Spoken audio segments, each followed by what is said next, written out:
नमस्कार, मैं हूं संजीव श्रीवास्तव। आप देख रहे हैं 4 PM मध्य प्रदेश।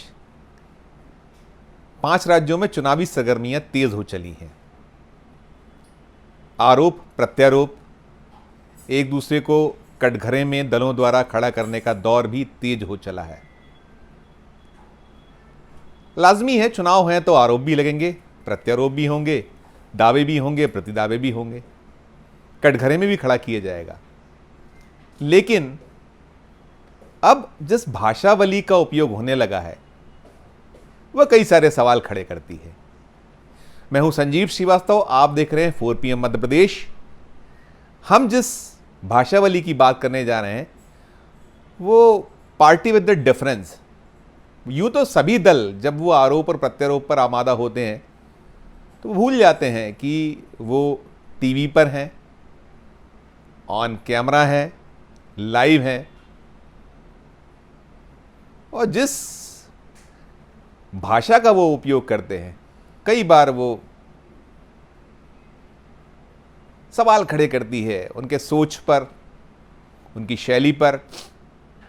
देखिए, मध्य प्रदेश वही राज्य है जो अपनी मर्यादाओं, अपनी संसदीय ज्ञान, संसदीय शैली के लिए देश भर में ख्यात रहा है।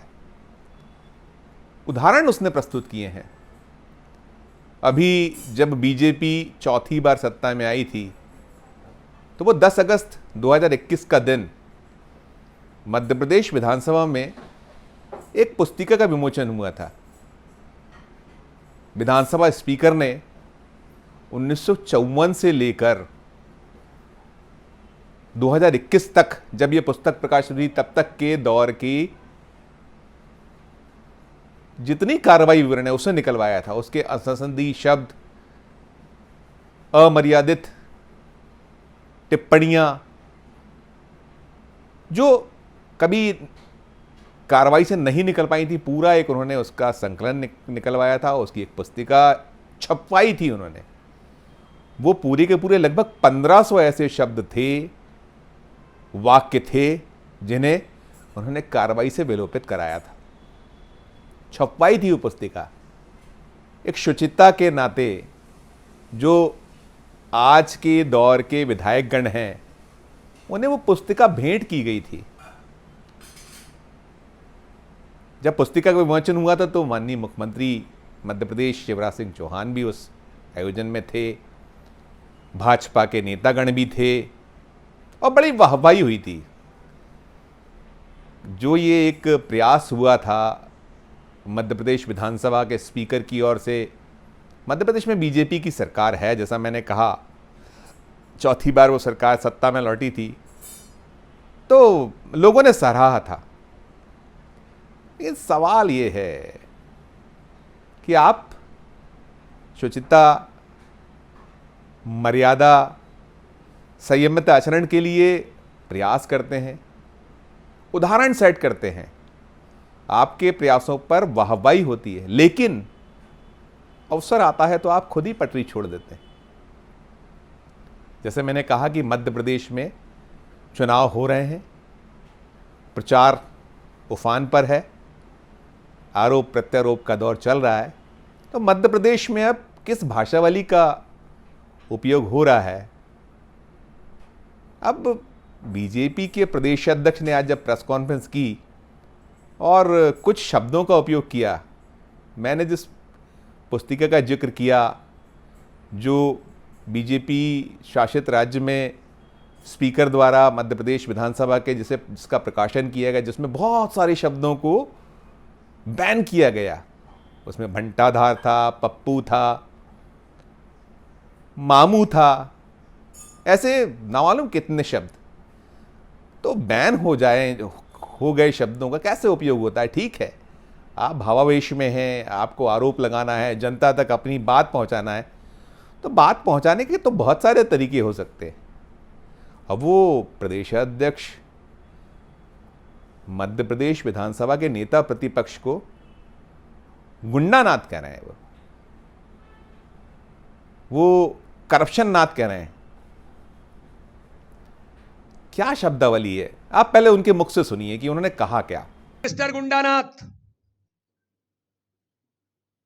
जो कांग्रेस के नेता प्रतिपक्ष हैं, मैं बड़ी गंभीरता के साथ कह रहा हूं, इन्होंने भी कुछ दिनों पूर्व ये श्रीमान गुंडानाथ, जिनको गोविंद सिंह के नाम से भिंड के लोग जानते हैं, इन्होंने क्या लिखा है? लाडली बहना योजना को रोकने के लिए इलेक्शन कमीशन को लिखा गया है।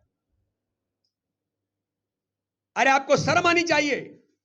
15 महीने की कांग्रेस की सरकार थी, मिस्टर करप्शन नाथ दिग्विजय सिंह, इनके इशारे पर चलने वाली सरकार थी, और उस सरकार के अंदर भी हर गरीब के हक और अधिकार को छीन करके कन्यादान योजना भी बंद कर दी थी, लाडली लक्ष्मी योजना भी बंद कर दी थी। अरे बुजुर्गों की तीर्थ दर्शन योजना भी, जो अंतिम समय की बुजुर्ग की इच्छा पूरी करने का काम हमारे मुख्यमंत्री शिवराज सिंह चौहान के नेतृत्व में करते थे, उसको भी इन्होंने बंद कर दिया था। गरीबों के सर पर छत मिले माननीय प्रधानमंत्री मोदी जी के नेतृत्व में भारतीय जनता पार्टी की सरकार ने 2 लाख घर उन 15 महीने के कार्यकाल में भेजे थे।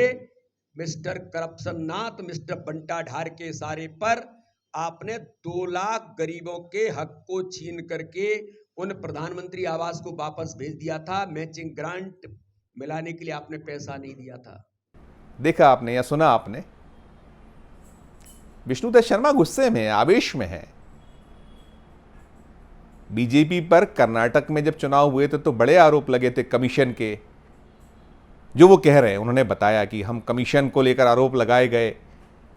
अब आज जब वहाँ छापे पड़े हैं, इनकम टैक्स ने छापा मारा है, तो वो लोग पकड़े गए जो कमीशन के आरोप लगा रहे थे। और वो किसके लोग निकले हैं? कांग्रेस के लोग निकले हैं। राजस्थान में जो ईडी ने रेड की है, उसमें कौन लोग निकले हैं वो बता रहे हैं। ठीक है, सही है, बतलाना चाहिए, लेकिन वही बात, शब्दों की मर्यादा, कैसे इतना ऐसे शब्दों का उपयोग करते वक्त नहीं सोचा जाता। अब जब कल मुख्यमंत्री शिवराज सिंह चौहान, जो बड़े शालीन, मर्यादित, अपने आचरण के लिए ख्यात हैं, उन्हें बहुत इस मामले में कि शालीन नेताओं में शुमार किया जाता, कल जब वो प्रेस से रूबरू हुए थे तो उन्होंने बाप की एंट्री कराई। प्रियंका गांधी मध्य प्रदेश के 2 दिन पहले दौरे पर आई थी, उन्होंने कुछ घोषणाएं की थी, तो मुख्यमंत्री ने उन घोषणाओं को लेकर तमाम कटाक्ष किए, आरोप लगा, और आरोप लगाते लगाते, कटाक्ष करते करते वो ये भी कहे कि उनके बाप का क्या जाता है। तो मैं ये नहीं कहता, मुझे किसी भी दल द्वारा यदि ऐसा कुछ किया जाता है तो वो निश्चित तौर पर निंदनीय है। ऐसे नेताओं के द्वारा अगर ऐसी शब्दावली का उपयोग किया जाता है, और खासकर इतने वरिष्ठ नेता, उच्च पदों पर बैठे लीडरों द्वारा, तो सवाल उठना लाजमी है। एक और बीजेपी शासित मध्य प्रदेश राज्य के विधानसभा स्पीकर एक नैरेटिव सेट करने की कोशिश करते हैं, वो पुस्तक छपवाते हैं, मशविरा देते हैं, बचिए। विमोचन के वक्त माननीय मुख्यमंत्री जी भी होते हैं, और फिर जब अवसर आता है तो वो खुद ही भावाविष्ट में भूल जाते हैं। एक आध बार हो तो चलता है कि कभी टंग स्लिप हो गई, भूल गए, लेकिन मुझे नहीं लगता कि इतने सीनियर लीडर, इतने उच्च पद पर बैठे नेता बार बार भूल जाया करें, एक ही एक शब्द को दोहराएं। जैसा मैंने सुना है आपको, विष्णुदत्त शर्मा जी ने अपनी प्रेस कॉन्फ्रेंस में कितनी बार किस तरह की शब्दों का उपयोग किया। और मैं पुनः कह रहा हूं कि हमें 4 PM मध्य प्रदेश या 4 PM जो हमारा चैनल है, हम किसी की ना तो पक्ष लेते हैं ना किसी का विरोध करते हैं। हम तो एक मुद्दे की बात करते हैं, एक जायज़ बात करते हैं कि इतने बड़े पदों पर बैठे, इतने जिम्मेदार होने के बाद यदि नेता पटरी छोड़ेंगे तो फिर आने वाला दौर क्या होगा। बार बार बात होती है कि हम कुछ ऐसा कर जाएं जो हमारी आने वाली पीढ़ियां उस पर चलें, एक कहीं ना कहीं मर्यादा हो, कहीं ना कहीं शुचिता हो, बनी रहे। लेकिन नामालूम क्यों चुनाव आते ही और तो वैसे तो अब बहुत आम हो गया, चुनाव आते ही जो पटरी छोड़ी जाती है, जो नेता जिस तरीके से पेश आते हैं, जो भाषा वाली या जिस तरीके के शब्दों का वो उपयोग करते हैं, वो बड़ा पीड़ा पहुंचाता है। हम देखते हैं कि पहले ऐसा नहीं हुआ करता था, कहीं ना कहीं मर्यादाएं थीं, और ऐसा नहीं है कि निंदा करने के लिए, किसी को आक्षेप लगाने के लिए, किसी को कटघरे में खड़ा करने के लिए शब्द ना हो। बहुत संयमित भाषा में कड़े शब्द हैं जिससे आप किसी को भी कटघरे में खड़ा कर सकते हो, निंदा कर सकते हो, लेकिन नहीं समझ आता। चुनाव है, चुनावी रंग है, और ये रंग आगे क्या कुछ कैसा रूप लेंगे, क्या दिखलाएंगे। हम जैसा बार बार कहते हैं कि हम पल पल की खबरें प्रत्येक प्रदेश से, मध्य प्रदेश से जुड़े प्रत्येक समाचार को आप तक पहुंचाते रहेंगे, अपने दायित्व का निर्वहन करते रहेंगे। आज के इस वीडियो में इतना ही। हमारा चैनल नया है, इसे लाइक कीजिए, इसे सब्सक्राइब कीजिए, हमारी हौसला अफजाई कीजिए, और देखते रहिए 4 PM Madhya Pradesh, 4 PM national और 4 PM हमारे अन्य राज्यों के चैनल। नमस्कार, धन्यवाद।